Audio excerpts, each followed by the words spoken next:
Welcome to my most anticipated reads of November video, maybe part one.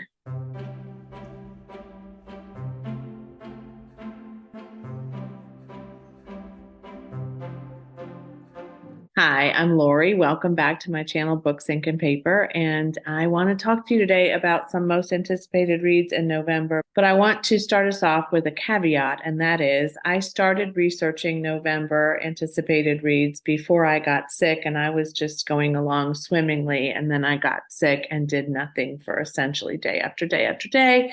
So I have a couple that are coming out at the end of November, but I'm not sure I did a thorough search for all of the anticipated reads that I would have chosen. So this has a good long list of them, which I don't want this to take too long. And I had two parts last month, if you remember, just because I had so many. This month, I may have two parts just because I'm not sure I've done a thorough search.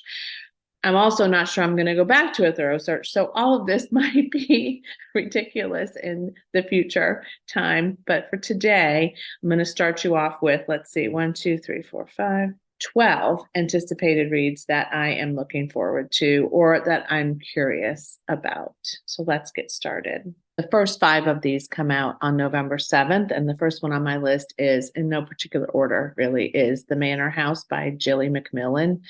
Jilly McMillan is a pretty prolific suspense thriller writer, and this one is very curious to me because it is about a couple, Tom and what is her name? Goodness sakes, Nicole. Tom and Nicole win the lottery. Everybody's dream, right? And they move to a new home and they, I'm sure, buy some fancy things. And then Tom is found dead in their swimming pool. This woman, Nicole, is kind of isolated in a new neighborhood. She's got some support, some people that are coming forward and saying, oh, how can we help you? But are they really legitimately, authentically wanting to help her? Or do they have some other kinds of motives for being with her? I do want to read this. I think the subtitle of this book says, Be careful what you wish for. And I don't know about you, but I do wish for the lottery a lot. And I also do wonder how it would change my life. Bookshops and Bone Dust is the next book in the series by Travis Bondry, which started with Legends and Lattes. I have not read Legends and Lattes. I think I tried to start it on Kindle and it wasn't kind of drawing me in at that time, but that doesn't mean that it's not good. A lot of people love this series. Some people are just meh about it, but I don't want to know too much about this plot because obviously it is the second book, but I also wonder if it is a prequel because I feel like I heard somebody talking about it and she said it was a prequel, or maybe it had some prequel qualities to it. I don't know, but it looks fun. Look, the covers alone are worth the look, but I don't know how they are, and I don't know if I'll read one. If you live under a rock, you might not know that Iron Flame, which is the second in this series that Rebecca Yarros has released that has created mania all over the place, comes out on November 7th as well. I have pre-ordered this. After I read the first one, I did decide that I wanted to find out what happens to these characters in book 2. So I did read book 1, which was Fourth Wing. That was one of my 5-star predictions. I can't yet tell you how I felt about it because I can't yet tell you how I felt about it, but I have pre-ordered Iron Flame. I'm not going to talk about what it's about either. It does continue the saga with Violet Sorrengail and some of the other people from book 1, I'm sure. And if you didn't know, because I just recently discovered this information, this is the Empyrean series, and she's written some other books too, one of which I have on my Kindle, Kindle Unlimited, and it's a love story, a military love story, I think. But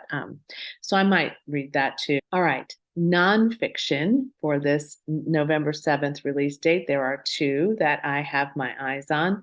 One I pre-ordered for my partner, and that is My Name is Barbara by Barbra Streisand. I do find Barbra Streisand fascinating. I grew up listening to Barbra Streisand. Funny Girl was one of my favorite Broadway shows and movies ever. I didn't love the other ones, but the first one with Omar Sharif, it remains in my heart forever. And I've always been a fan of her voice.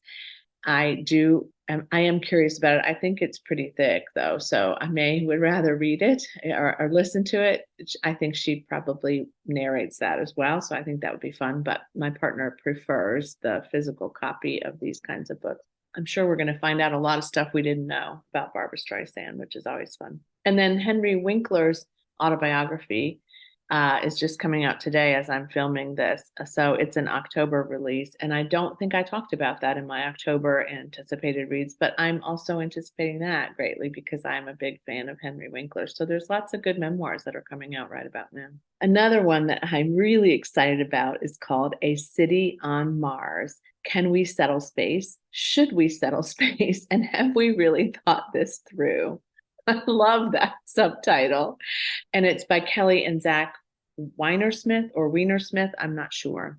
But this one is exactly what it sounds like. It is an exploration of the atmosphere on Mars, the ability to colonize Mars if we chose and wanted to do that. Is that a good idea, right? What would be the impact, the factors?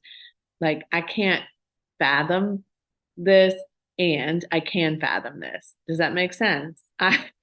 I really believe in our ability to discover and explore space more intentionally and in a bigger way as I grow older.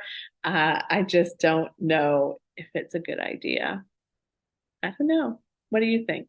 I was going to talk about The Frozen River by Ariel Lawhorn, but I just discovered its publication date may have been pushed back into December, but I'm still going to talk about it. And then I'll maybe forget that I talked about it in November. But I've never read anything by Ariel Lawhorn, but I do have a couple of books that have been written by her on my TBR.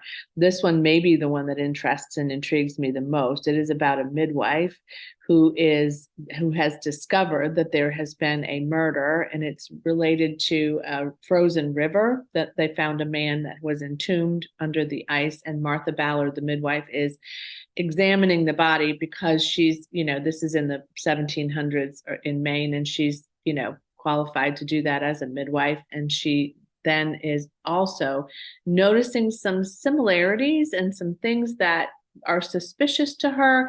And the physician locally says, nope, this was totally an accident. And Martha wonders, was it really totally an accident? And so she then takes on this sort of investigation of this death. And I do think this sounds great. And again, now it says that it's coming out published by Doubleday on the 5th of December. I'm not sure what happened here, but I still wanted to bring it forward since I did the research on it already. On November 14th, again, back to that date, Day by Michael Cunningham is released on that day. And I have been watching this for a while because I received an advanced reader's copy of it. Michael Cunningham wrote The Hours, which I have had on my list to read for a while and haven't done so. So that is something that I need to, prioritize, decide, do. Nevertheless, I love the premise of this so much. So this is about a couple who live in Brooklyn, and in 2019, in April, they are discovering, both of them, that their marriage is crumbling a little bit because Isabel's younger brother, Robbie, has come to live in the attic in their home. And this is going to seem creepy, so just stick with it and know that, if you don't love it, don't read it, clearly. But both Dan and Isabel start to have feelings for Robbie that perhaps are a little more intense than they should be. And Robbie had just broken up with a guy that he had been seeing, so he has come to their home as kind of a recovery refuge. And then in April of 2020, what happens? The pandemic occurs. So they're all stuck in the home. They're experiencing some domestic strain. The children are noticing that some things are happening that are maybe unsavory to them and maybe difficult for them to watch.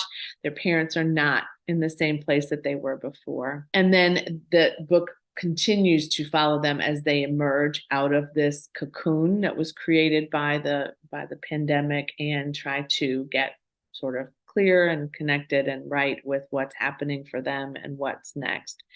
it sounds like an amazing plot to me, which is why I requested the advanced reader's copy of it. And I'm very, very grateful to NetGalley for choosing me for that advanced reader's copy. So I may read Day before I read The Hours.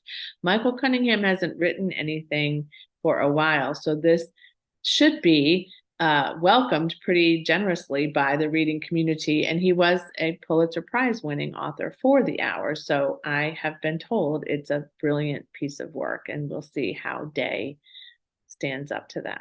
The next one I'm going to talk about is written by Jacqueline Mitchard. And I have not read a Jacqueline Mitchard novel since The Deep End of the Ocean, which was a very long time ago. She's written some things since then, but I just haven't picked one up. And this one does sound very intriguing to me. This is a very interesting plot.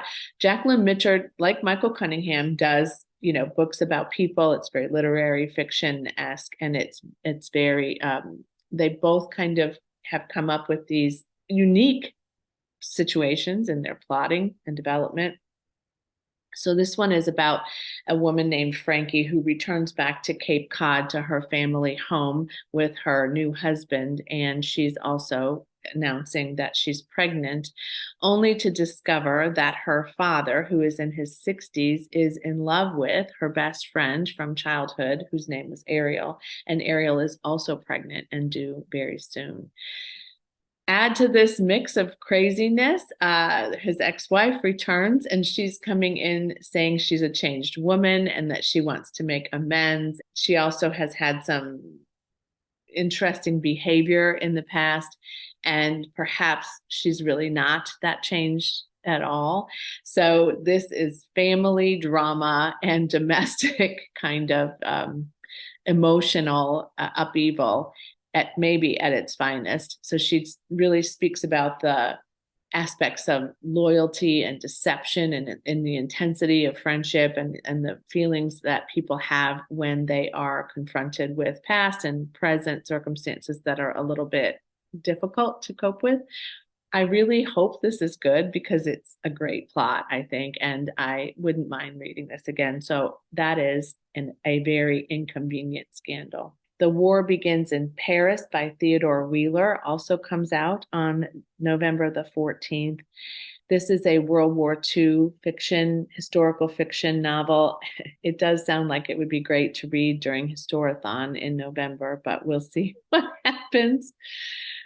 Paris, 1938, two women meet each other. One is named Mealy, I think, or Melly. I'm not sure how you pronounce that, but she's a shunned Mennonite and a very shy pacifist, and she's trying to become a journalist and to cover the war in Paris. And she then meets Jane, who is not so shy. She's American, she's very brash, and she soon becomes a fascist propagandist.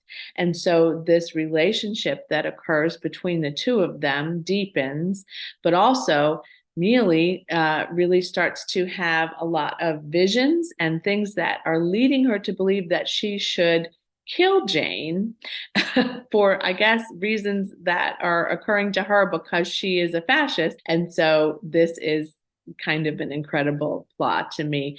I think what I like about it is that it's less about the war and more about these two women, I think. I like World War II fiction. All of you know that I do. I really adore it.